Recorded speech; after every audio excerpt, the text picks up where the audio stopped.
Of all the storms, what are regarded as the worst storms are always what we call life-changing storms. And this is not just life-changing for a few people. These are storms that stain the history of an entire region. And this can be really any type of storm, but they're all like the main culprits of what storms are really considered life-breaking storms. Life-changing storms. So I do want to go back in chronological order. I'm having a somewhat strict definition, but it's definitely not as strict as you could be when you look at the list of storms. I'm kind of moderating what storms I think should be included on this list of life-changing storms, and it could be really anywhere in the world. However, I have more information for storms that occur in North America, so I'm not being like American-centric. Also, before I get this question about like what about heat waves and cold waves, well, see, here's the thing. These events for heat waves and cold waves in particular, they're fluid. That's the best I can explain. They're fluid. It's hard for these storms to really cause noticeable property damage or loss of life on their own. Like, yes, there is hypothermia and there is heat stroke, but these events have a hard time materializing, and a lot of times they're scattered. These events often become more notable, not mainly due to the impact, but rather due to the amount of records broken, although impact does play into it as well. So in this regard, like life-changing storms into the heat and cold waves, I probably am going to throw some on, but it's going to be difficult because, naturally, it's hard to tell how these storms can really change an area forever, and they're also more centered around one area. So in a lot of cases, it's going to be more difficult for me to pin it on something. So like I'll only give them like brief mentions where necessary. I'm also not doing like a minimum deaths or minimum property damage thing, because storms impacts can kind of vary, depending on the location that they strike. It might lead to it causing more or less damage and deaths. So I'm not imposing that kind of a criteria. So this list is somewhat subjective, and I do want you to know that this is kind of based on my personal opinion, but I'm trying not to be biased based on regions. Anyway, I think the most recent example of a life-changing storm would be for Hurricane Ian in central West Florida, specifically like Sarasota County, I think was the harshest affected by Ian. In Florida, Ian caused 2.6 million customers to go without power. However, it caused 131 deaths. It also caused $67 billion in damage in the state alone, which I'm pretty sure is going to make it the costliest tropical storm for the state.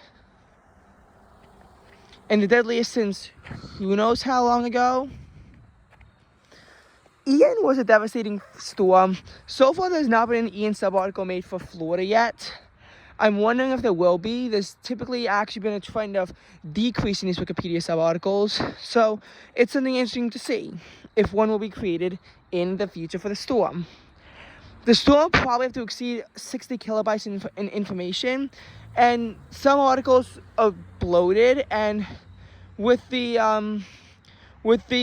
begrudging of the members of the Wiki project, from what I've been seeing, they are really opposed to change, and sometimes even 95 kilobyte articles are permitted to remain without even a maintenance tag indicating that they're too long,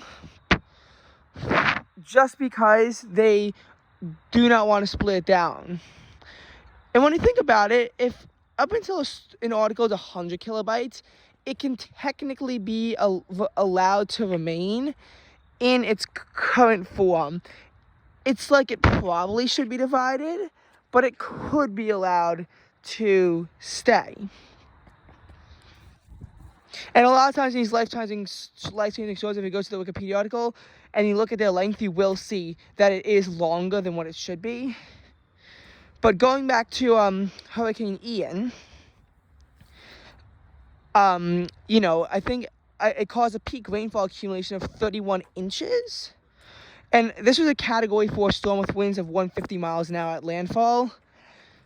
So, of course, it would cause devastating impacts. It also is what led to a crummy beginning of October across the Northeast, including some record cold highs and record precipitation totals. Though not all these can be found in a Wikipedia article for Hurricane Ian, and this was not life-changing in any way, even though it probably is going to significantly contribute to October 2022 being below average for the region. So, and tropical cyclones, just so you know, are going to be the bulk of these life-changing storms. The bulk of them are going to be tropical cyclones, but not all of them, only some of them, but a lot of them. Another life-changing storm, well, see, this is when I said that they wouldn't all be storms per se. Well, actually, I would argue that the 2022 Eastern Kentucky floods, which is really just a section of the July to August 2022 floods across the United States, those floods, which in Kentucky and St. Louis alone caused $1.2 billion in damage combined, the Kentucky floods on their own caused 40 of the 44 deaths due to the flooding. And it was very life-changing because of the sheer loss of life and also like of the destruction. And you kept hearing about these stories about the historic Eastern Kentucky floods. This was like a 1 in 5 year event, and it helped kickstart off many of these destructive flash flood events. And I think that for some communities in Eastern Kentucky, this will be a life-changing storm.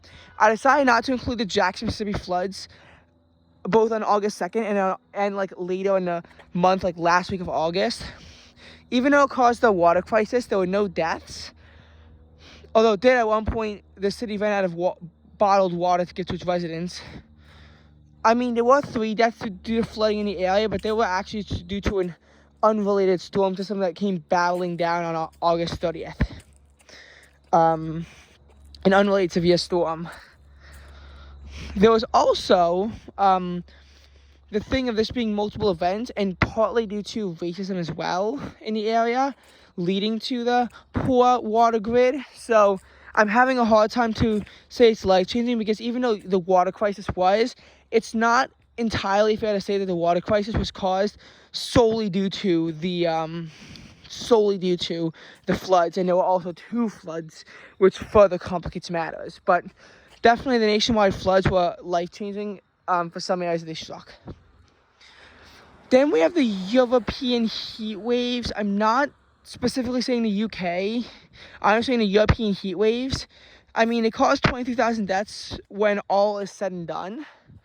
And as much as I'm having a hard time pinning it down in certain places, I can definitely say that some places saw massive loss of life felt as the heat wave rippled through. And it's probably going to bring about some changes for the area.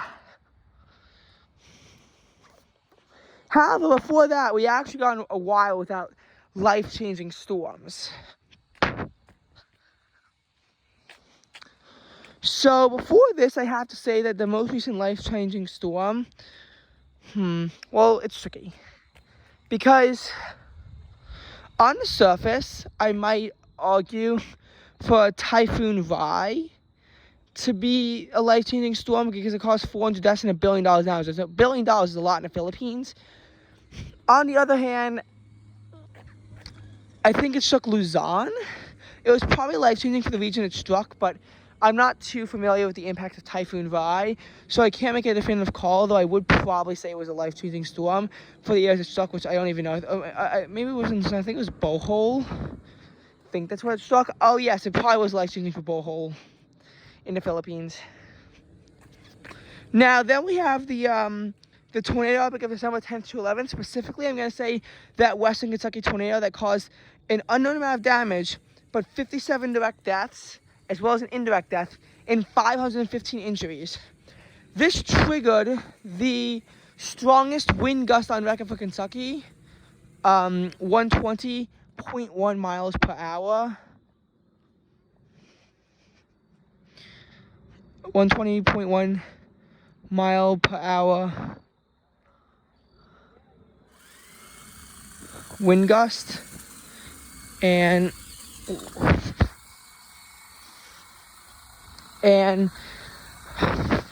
I mean, it's really Mayfield.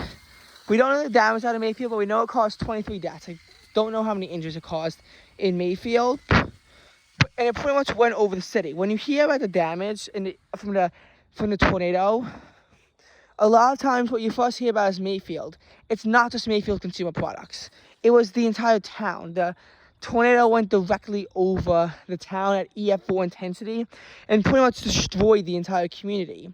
They actually suffered a strike from an EF3 tornado in May 2016. However, the damage was relatively low from that tornado. Despite causing 10 injuries, it caused relatively low amount of damage. And it definitely was not a life-changing storm, but this was. And it was just Mayfield. These other small towns in western Kentucky were, had untold amounts of damage as the tornadoes rolled through, battled through the state, and that's why I'm saying that this was a life-changing storm. For people in western Kentucky, they were left without homes, a lot of them.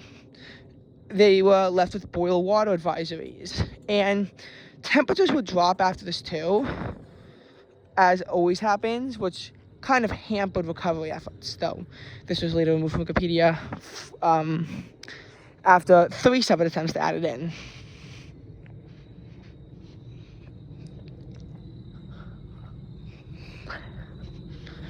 So that was that storm, which was life-changing. Before this, I think that the most recent life-changing storm before that was probably Ida.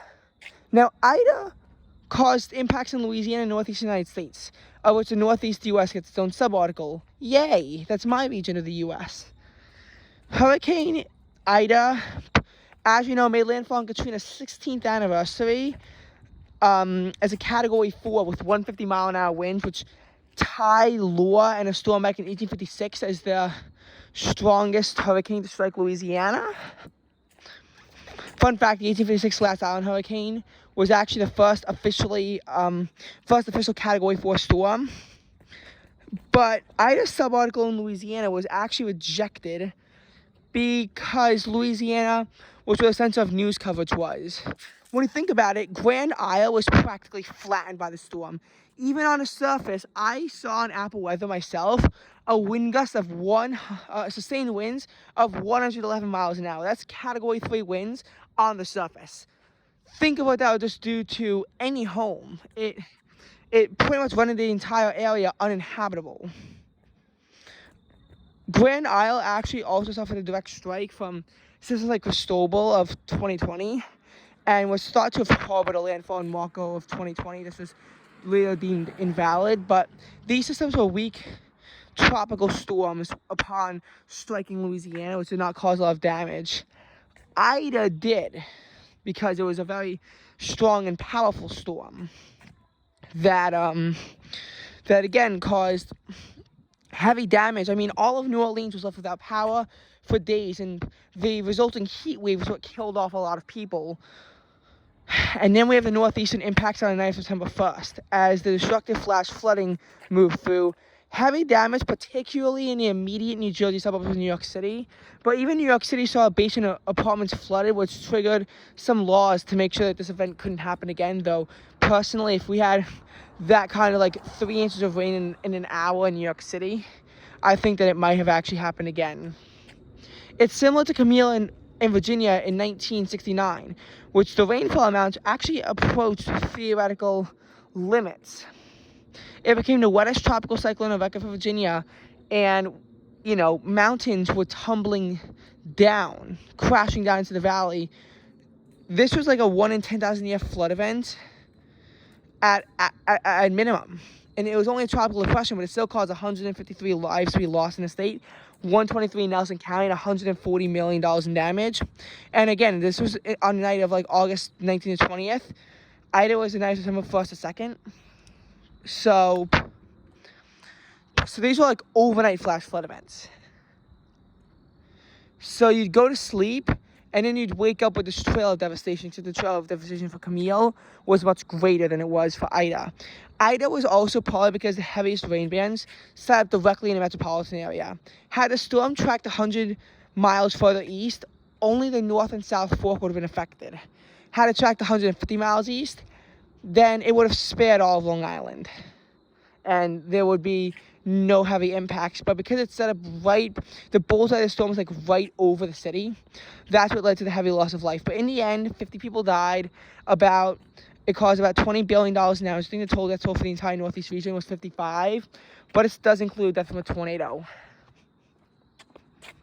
The tornado specifically being in Fort Washam, and it did trigger the first EF3 tornado in New Jersey in 3 decades as well. But that was not life-changing. It was a flash flooding that was life-changing. I know I've been studying on the same point, and I don't know how many communities really remained unchanged, but when you look at the trail of victims, that's really what led to Ida being the kind of devastating storm that it was. Before this, we had the life-changing heat wave in the Pacific Northwest. The deadliest weather events in Canadian history, about 600 deaths, and then like 229 others in the U.S. All-time heat records were established in the entire nation of Canada and British Columbia, but I believe Alberta also set a provincial record, and Saskatchewan might have. Some smaller records were set in Manitoba and even Ontario, and I believe Yukon might have set a territorial record, though I'm not sure about the Northwest Territories. The all-time state record high was set in Washington and tied in Oregon. And of course, smaller records were set in Idaho and Montana as well. The heat wave even set a few records in the Canadian Maritimes, although these records are like smaller records, like I told you. But the bigger records were where the damage occurred. $8.9 billion in the U.S. alone, and again, that damage total of that total, which I believe is 914 confirmed in total, staggering loss of life. Deadliest weather disaster in Canada since the nation even became a country, and it was life-changing because, first of all, it triggered a wildfire that destroyed pretty much all of Laton, British Columbia. Now, if it was that alone, I'm not sure if I would have included it, because it was just a wildfire. But that's where the all-time heat record of Canada was set. There were so many deaths, mainly due to a lack of AC in the region. Oh God, that's gonna lead to more AC installation in the region. Hence why, the August and September heat waves in the same region weren't as bad.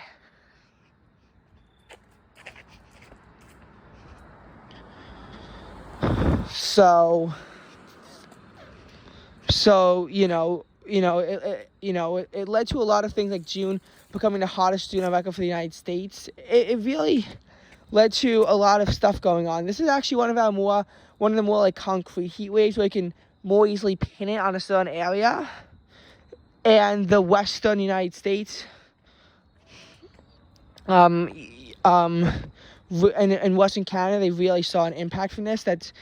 And given a large loss of life, as well as, some property being destroyed, it's a life-changing storm mainly due to the loss of life and the changes that it's going to force to bring as a result of this.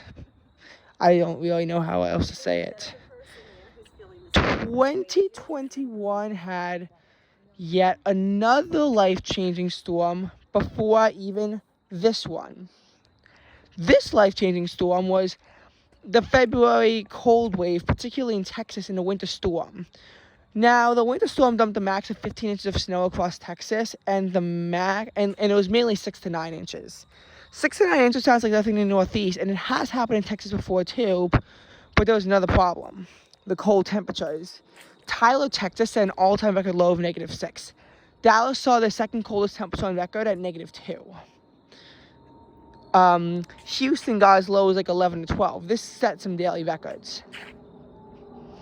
With it being this cold, and I mean, it did warm up in Houston at least. It did warm up into the 30s. I don't believe Dallas got out of the teens for one of the days, but Houston got into the 30s every single day. but the power grid was failed to have been winterized. As Texas has its own power grid, unlike Oklahoma, Oklahoma was able to import energy. Texas was not. There were also problems in Mexico that led to less trade between. Texas was not allowed to import energy into Mexico to save their own. Despite this, they were only 4.5 minutes away from a full-out blackout that would have lasted for months. That probably would have caused even more than a $200 billion damage total to repair. That's like $200 billion is what the state of Texas suffered, which of course led to being the costliest weather disaster in U.S. history. It even surpassed Katrina and Harvey, which I'm not having enough time to get to those on the list because these life-changing storms really take a lot of in-depth stuff to discuss. The Texas power crisis and whatnot, we don't even know what the death toll is, but it was definitely at least 200, possibly nearing 1,000. The cold wave also set some other all-time record lows in the Great Plains area.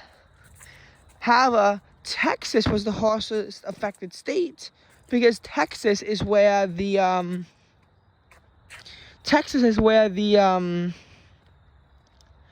people died and where the infrastructure damage was ultimately the greatest.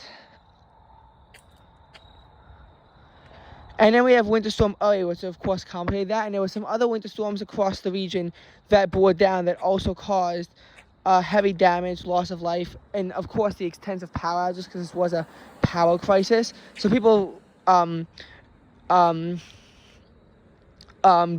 due to hypothermia. Pipes burst, which led to heavy flooding in Austin. I bet some of that iced over, which is very dangerous because you'd essentially be just forced to drive on ice. I mean, I don't know what the best way to put this was, other than that this storm was a catastrophe, and it really could have been easily avoided had Texas had better energy policies rather than just being the life-changing storm that it was. Before this, when was the most recent life-changing storm? Well, all the flooding in central Vietnam was probably life-changing in some ways. We also have we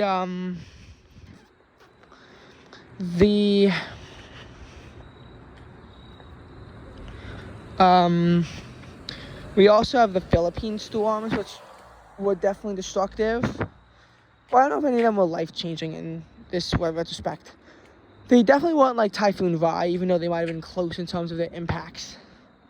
For me, I would argue that it's probably it was Hurricane Eta, and the floods it caused in states such as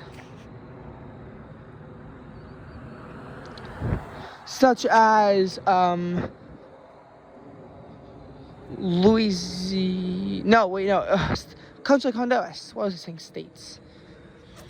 The like 80-something people who died and other people who died across Central America due to the heavy flash flooding. 175 people died in total. Those does include U.S. impacts. $8.3 billion damage. This storm became the costliest weather disaster in Honduras, surpassing Mitch, Mitch was definitely a life-changing storm for the countries that impacted. And I think at one point Eta had a sub-article, but it was removed. I think actually they actually planned a meteorological history article for Eta and sub-articles for Nicaragua and Florida. All 4 failed. Mainly because for these Central American storms, less information is available to cover the storms in greater depth. You begin to run out of information to cover the storm on. Lua was also pretty life-changing.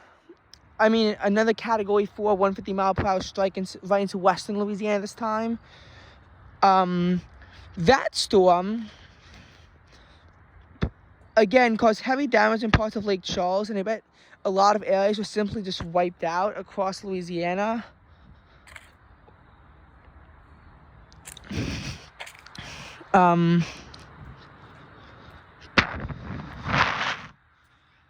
So Yeah, and for life-changing storms, I forgot Iota. Iota's impacts kind of could be blended with Ada's in some ways.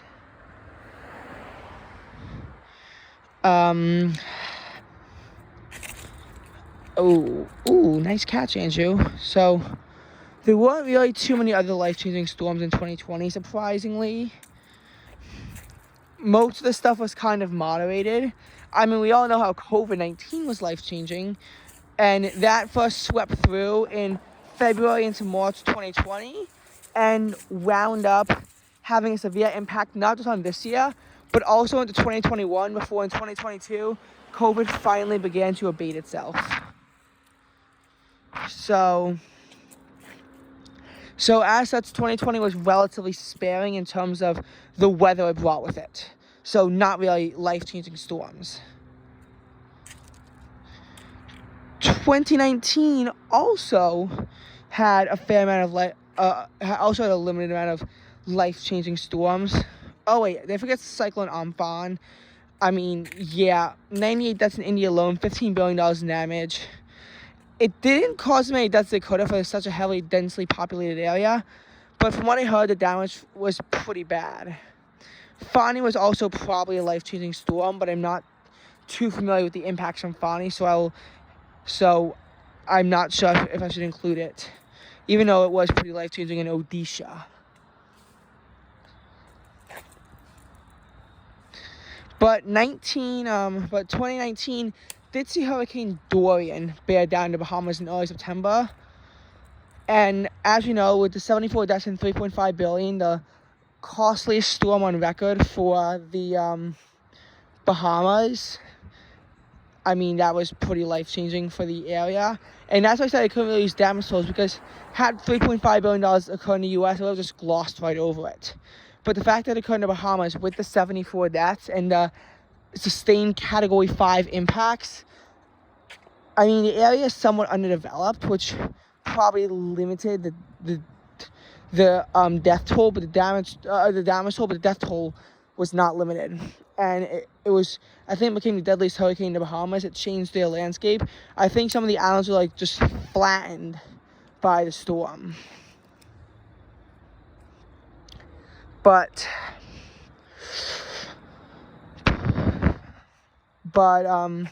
as for other life-changing storms, I might argue that 2018 Bogart tornado was life-changing. We don't know the damage toll, but the entire tornado outbreak caused $190 million, so it couldn't have been that much. But there are 23 deaths due to the tornado, pretty much all in the Bogart area. If you have that many deaths in a small, concentrated area, I'd probably argue that it was probably a life-changing event. And they even built their own cemetery. It wasn't quite as devastating as, say, like Mayfield was, but it certainly was devastating. Definitely life-changing in its own way. 2018, we saw Michael and Florence. Michael was more of a life-changing storm, particularly in the Appalachia area, where it made a direct Category 5 strike into Florida. The Michael article on Wikipedia is actually bloated, and it was meant to be that, so it could potentially gain featured article status. However, it never materialized into that. But that's why, if you notice why it's so long and hard to sift through, it's because of that. So, Hurricane Michael, Category 5 strike in Florida. First Cat 5 in the U.S. in a quarter of a century about.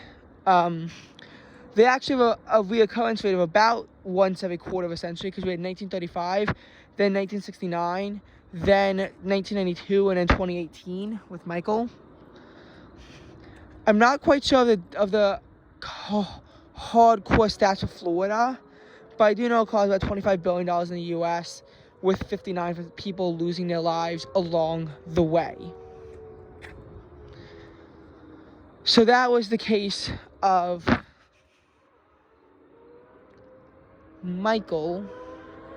Florence, I heard, was also pretty life-changing for the Carolinas, with about 50 deaths and $24 billion in damage. It caused some of the highest precipitation totals of any tropical cyclone in the Carolinas. But without hearing about the impacts, it's hard for us to judge how life-changing it was. It probably was very life-changing, though. I mean, from what I heard, the storm did wind up. The storm did wind up killing 50 people, and from what I heard, a lot of places was like submerged, but it wasn't.